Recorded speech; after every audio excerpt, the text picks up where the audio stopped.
لاہور کی ہیرا منڈی تاریخ کی ایک قیدی تصویر کی نمائندگی کرتی ہے، اور یہ کہ کس طرح ثقافتی رجحانات مغلیہ دور سے پاکستان کی اسلامائزیشن تک تیار ہوئے۔ اس شاندار ورژن کے برعکس، جسے اکثر فلموں اور ٹیلی ویژن میں دکھایا جاتا ہے، حقیقی ہیرا منڈی ایک میدان جنگ ہے، جہاں بلا صلاحیت مایوس خواتین اس کے گھٹن سے بچنے کے لیے مقابلہ کرتی ہیں۔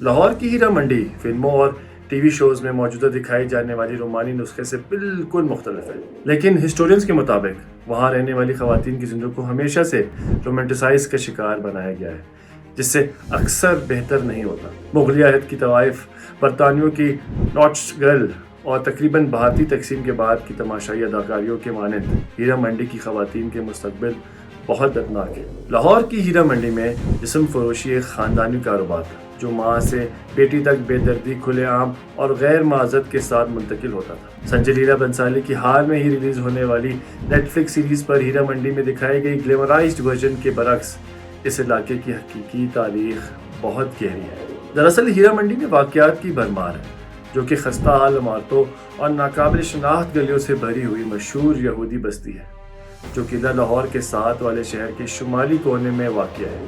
جب ہیرا منڈی کا بھی ایک پھلتا پھولتا بازار تھا، تبھی شاہی خاندانوں کا کھیل کا میدان، فنکاروں، طوائفوں اور درباریوں کا گھر، آج اس کی بالکنیاں ویران ہیں، دکانیں بے ترتیب پڑی ہوئی ہیں، اور چوڑیوں کی سریلی آواز کی جگہ مشینوں کی خاموشی نے لے لی ہے۔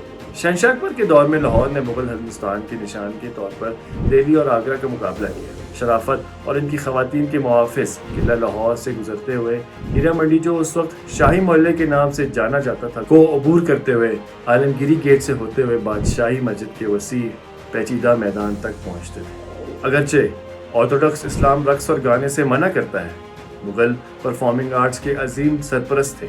شاہی درباروں کی تفریح کے لیے ہزاروں فنکاروں کو ملازمت دیتے تھے۔ لوئس براؤن اپنی کتاب دی ڈانسنگ گرلز آف لاہور میں کہتے ہیں کہ رقص اور گانے کو بہتر ثقافت کی شکل سمجھا جاتا تھا، اور فنون لطیفہ کی سرپرستی مغلیہ حیثیت کی علامت تھی۔ آغان ڈیولپمنٹ نیٹ ورک کے ایک سینئر کنسلٹنٹ راشد مخدوم کہتے ہیں کہ 16ویں اور 18ویں صدی کے درمیان مغلیہ دور حکومت میں رقص اور جسم فروشی دونوں کی اجازت تھی۔ وہ کہتے ہیں صدیوں سے لونڈیاں اسلامی ثقافت میں نمایاں رہی ہیں۔ انہوں نے مزید کہا، اگر خاندان کا نہیں تو انہیں گھر کا حصہ سمجھا جاتا تھا۔ مختلف ناموں سے جانے جانے والی طوائف یا شاہی درباریوں نے مغل ہندوستان میں ایک اہم مقام حاصل کیا۔ اعلیٰ استادوں کے ذریعے تربیت یافتہ اور موسیقی، رقص اور دیگر ثقافتی سرگرمیوں میں انتہائی ماہر یہ طوائف بااثر، بہتر اور قابل قدر تھے۔ جیسے کہ مورخ برانڈ ناولے ناچ گرلز آف دی راج 2009 میں لکھتے ہیں، وہ بادشاہوں اور نوابوں کے اعتکاف کا حصہ بنتے تھے۔ طوائف سے وابستہ ہونا حیثیت، دولت، نفاست اور ثقافت کی علامت سمجھا جاتا تھا۔ اسے ایک بری عورت یا قابل رحم چیز سمجھا جاتا تھا۔ درباری بھی اس وقت کے معیار کے مطابق غیر معمولی طور پر آزاد خواتین تھیں۔ 1858 سے 1877 کے درمیان لکھنؤ کے شہری ٹیکس ریکارڈ سے ان کی طاقت اور سماجی نقل و حرکت کا اندازہ لگایا جا سکتا ہے، جس سے پتہ چلتا ہے کہ طوائف سب سے بڑا اور سب سے زیادہ ٹیکس ادا کرنے والا طبقہ تھا۔ اگرچہ زیادہ تر خواتین کو دولت رکھنے یا جائیداد کی وراثت کی اجازت نہیں تھی۔ مغل دور میں درباری مالی طور پر خود مختار تھے، جو اپنی زندگیوں اور انتخاب پر ایجنسی رکھتے تھے۔ ڈائمنڈ خواتین 18ویں صدی کی پہلے حصے میں مغلیہ حکومت کی طاقت پنجاب میں احمد شاہ درانی کی رہنمائی میں بار بار افغان حملوں سے کمزور ہوئی۔ افغان حکومت کے دوران طوائفوں کی شاہانی کی سرپرستی ختم ہو گئی، جس کے نتیجے میں روایتی غلامانہ ثقافت کی جگہ فحاشی نے لے لی۔ البتہ درانی کی وفات نے لاہور کو سردار رنجیت سنگھ سکھ سلطنت کے پہلے مہاراجہ، جسے عام طور پر شیر پنجاب لوئن کہا جاتا تھا، کے ہاتھوں میں گرا دیا۔ طوائف ثقافت کو مغلیہ عہد کے زوال کا بدلہ چھوڑنا پڑا، لیکن سکھ حکومت کے دوران اس نے ایک ذرا سی دوبارہ نیرو زنی دیکھا۔ سنگھ خود ایک مسلمان نوچ گرل نامی مورن سرکار سے محبت کر چکے تھے، اور اپنی 22 سال کی عمر میں ان سے شادی کرنے کا خطرہ اٹھاتے تھے۔ مورن کی تاریخی کتابوں میں ذکر نہیں ہوتا، لیکن وہ لاہور کے شاہ عالمی گیٹ کے اندر پیڑ منڈی علاقے میں محفوظ ہے۔ روایت کے مطابق ایک دن مورن نے پل کنجری انڈو پاک بارڈر پہ ایک ناٹ پرفارمنس کے سفر کر رہی تھیں جب ان کا جوتا ایک نہر میں گر گیا۔ وہ اتنے غصے میں تھی کہ انہوں نے ناچ کرنے سے انکار کر دیا تھا، جس پر ایک سکھ مہاراجا نے پل قائم کرنے کا ارادہ کیا جو آج بھی مورن پل کے نام سے موجود ہے۔ سکھ حکومت کے دوران لاہور نے اپنی 2 وراثتیں منسلک کی، فنون کی ایک جاویداں مرکز بن کر ساتھ ہی شب کے غیر شرعی فعالیات کے لیے ایک ہب بنا لیا۔ تاریخ دان پرکاش ٹنڈن نے 2023 میں لکھا، ہیرا منڈی دن میں خاموش اور خالی تھا، لیکن سورج ڈھلنے کے بعد یہ چمکدار اور شاندار زندگی میں آتا تھا۔ ان کے بیانیہ کے مطابق ان لڑکیوں کی زندگی دوپہر کو شروع ہوتی جب وہ نیند سے اٹھ کر ہیرا منڈی کی گلیوں میں بیٹھتی، جہاں ان کا دیوانہ دکاندار اور موسیقار بھی موجود ہوتے تھے۔ شام کو انہوں نے اپنی بہت بڑی صفائی کی عادت شروع کر دی، جس میں دھلائی، دہن، پاؤڈرنگ، کمبنگ اور روگنگ شامل تھی۔ ایک بار تیار ہونے کے بعد وہ اپنی ماں سے ہدایتیں منتظر رہتی تھی، امید کرتی تھی کہ انہیں گھر سے دور شام کی ملاقاتی کے لیے بلایا جائے یا بہترین طور پر کشمیر یا کوئی دوسرا دور دراز سیاحتی مقام پر کہیں سفر کے لیے لے جایا جائے۔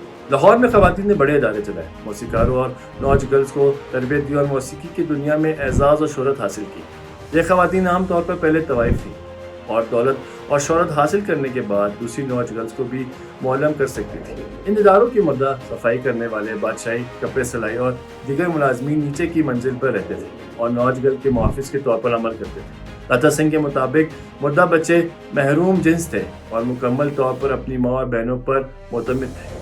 سکھ حکومت پنجاب پر زور دینے کے بعد 1849 میں ایسٹ انڈین کمپنی کا غلبہ ہوا۔ برطانویوں کو رقص کرنے والی عورتیں، جنہیں وہ نوچ گرلز کہتے تھے۔ مزید تفصیلات پنجاب گیزیٹرز کے ایک ایڈیشن 1883 کا آیا، جس میں کہا گیا تھا کہ رقص کو عموماً کرائے والی نوچ گرلز کرتی ہیں اور اسے یہاں ذکر کرنے کی ضرورت نہیں کہا جاتا کہ یہ برطانوی آنکھوں کے لیے غیر دلچسپ اور غیر جاندار منظر ہے۔ یہاں وکٹورین دور کا ذکر کرنا بھی لازمی ہے۔ نیول کے مطابق برطانوی مہارت مند پیشہ ور نوچ گرلز یا دیودازی کے بیچ کوئی فرق نہیں کیا اور دونوں کو گریبان برتاوا کرتے تھے۔ تعلیم یافتہ ہندوستانی اپنی ذلت کا احساس کرتے ہوئے اپنی روایتی فنون کے بارے میں شرمندگی کا احساس کرتے ہیں۔ ان نوچ گرلز کی مزاحمت برطانوی مورخ مارکس ویلر نے اپنی کتاب the wrongs of Indian womanhood میں بھی کی ہے۔ نیول لکھتے ہیں کہ کسی بھی قسم کے تعلق کو طوائف کے ساتھ اجتماعی طور پر مذمت کی گئی ہے، اگرچہ کچھ طوائف ریاستوں کی سرپرستی کی وجہ سے چلتے رہے، لیکن زیادہ تر کو اپنی روزی روٹی سے رقص کے پہلو کو ختم کرنے پر مجبور کیا گیا، بجائے اس کے کہ وہ رازداری کی چادر میں جنسی کام تک محدود رہے۔ دستاویزی film show girls of Pakistan 2010 کے ڈائریکٹر سعد خان کے مطابق انگریزوں نے اپنی سماجی برتری کو ظاہر کرنے اور مغل دربار کی میراث کو کمزور کرنے کی کوشش میں روایتی رقص کی ثقافتی پہلو کو ختم کر دیا۔ بالآخر خان نے فورن پالیسی میگزین کے ساتھ ایک انٹرویو میں کہا، مجرا جنسی کام اور رقاصوں کے ساتھ طوائفوں کے ساتھ ملایا گیا تھا، ایک انتہائی عمومی بیانیہ جو موجود ہے اور اب تک کاروبار میں خواتین کی زندگی کو متاثر کرتا ہے۔ متضاد طور پر یہ انگریزوں کے دور میں تھا۔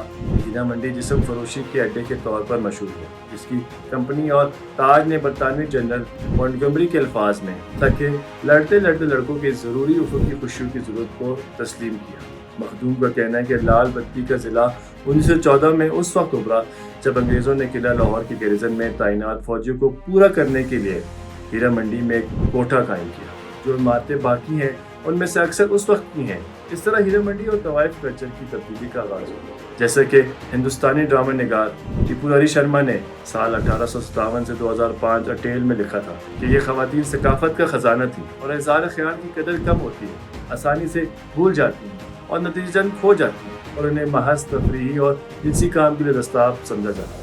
ہیرا منڈی کا کلچر صدر ضیاء کے دور میں پاکستان کی اسلامائزیشن کے ساتھ بدل گیا۔ 1978 اور 1988 کے درمیان ضیاء نے موسیقی، رقص اور دیگر غیر قانونی سرگرمیوں پر پابندی لگانے والے قوانین کا ایک سلسلہ متعارف کروایا۔ اس کے نتیجے میں بہت سے خاندانوں کو ہیرا منڈی سے دور کر دیا گیا اور صرف نچلے طبقے کی خواتین کو چھوڑ دیا گیا، جن میں پڑوسی ملک افغانستان سے آنے والی مہاجرین بھی شامل ہیں۔ ہیرا منڈی کو بدنامی کا ناکہ بنا دیا گیا۔ مخدوم کا کہنا تھا کہ بچپن میں اسے بازار میں داخل ہونے کی اجازت نہیں تھی۔ اقوام متحدہ کی ترقیاتی کونسل کے 2016 کے تخمیے کے مطابق پاکستانی جیلوں میں 12% خواتین کمرشل جنسی کام کے الزام میں قید ہیں۔ کمیونل ہب کی بانی ریبکا طاہر، جو ہیرا منڈی کے بچوں کے لیے ایک غیر منافع بخش کیٹرنگ ہے، بتاتی ہیں کہ اس تاریخ محلے کے واقعات کیا ہیں۔ طاہر اس بات پر بضد ہے کہ جہاں ضیاء کی پالیسی نے جسم فروشی کو ہیرا منڈی سے دور پھیلانے میں اہم کردار ادا کیا، لیکن یہ اکیلے کریک ڈاؤن نے علاقے کو تبدیل نہیں کیا۔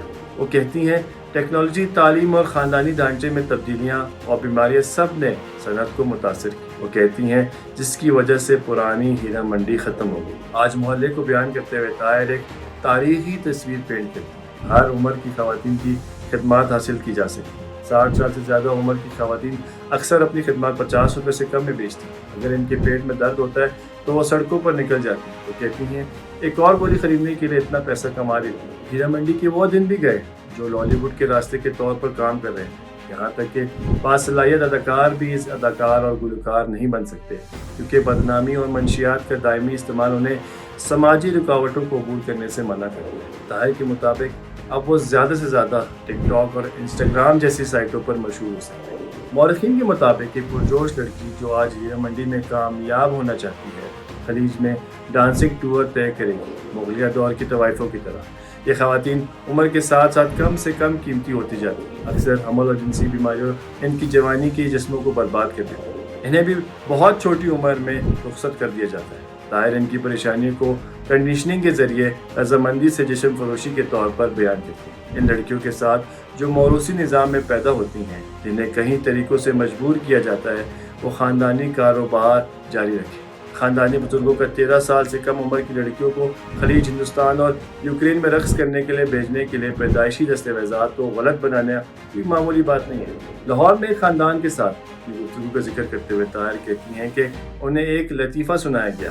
جب ہیرا منڈی میں لڑکی پیدا ہوتی ہے تو اس کا نام چیک رکھا جاتا ہے، کیونکہ وہ اپنے خاندان کے مستقبل کی آمدنی کی نمائندگی کرتی ہے۔ طاہر نے جواب دیا یہ ٹھیک ہے، بس اس بات کو یقینی بنائیں کہ چیک میچورٹی کی عمر سے پہلے کیش نہ ہو جائے۔ آج کی ہیرا منڈی فلموں اور ٹیلی ویژن شوز میں دکھائے جانے والے پرانی یادوں کے ڈرامائی انداز سے بالکل مختلف ہے۔ تاہم طاہر جیسے لوگوں کے مطابق وہاں رہنے والی خواتین کی زندگی ہمیشہ رومانی رہی ہے، اکثر ان کو نقصان پہنچا۔ مغل دور کی طوائفوں سے لے کر انگریزوں کی ناچیز لڑکیاں اور تقسیم کی خواہشمند اداکاراؤں تک، ہیرا منڈی کی خواتین کے امکانات دردناک حد تک بھیانک ہیں۔ یہاں کچھ امیر تقریباً قابل احترام بن جاتے ہیں اور اپنے خاندانوں کے علاقوں سے باہر منتقل کر دیتے ہیں، کچھ شادی کر لیتے ہیں یا بہت سی بیویوں والے مردوں کے مستقبل جاگیر بن جاتے ہیں، کچھ دور دراز ممالک میں مختصر شہرت اور خوش قسمتی کا تجربہ کرتے ہیں، تاہم زیادہ تر وہیں پہنچتے ہیں جہاں سے انہوں نے شروع کیا تھا۔ رات کا پردہ اور ہیرا منڈی کی مایوس کہانی۔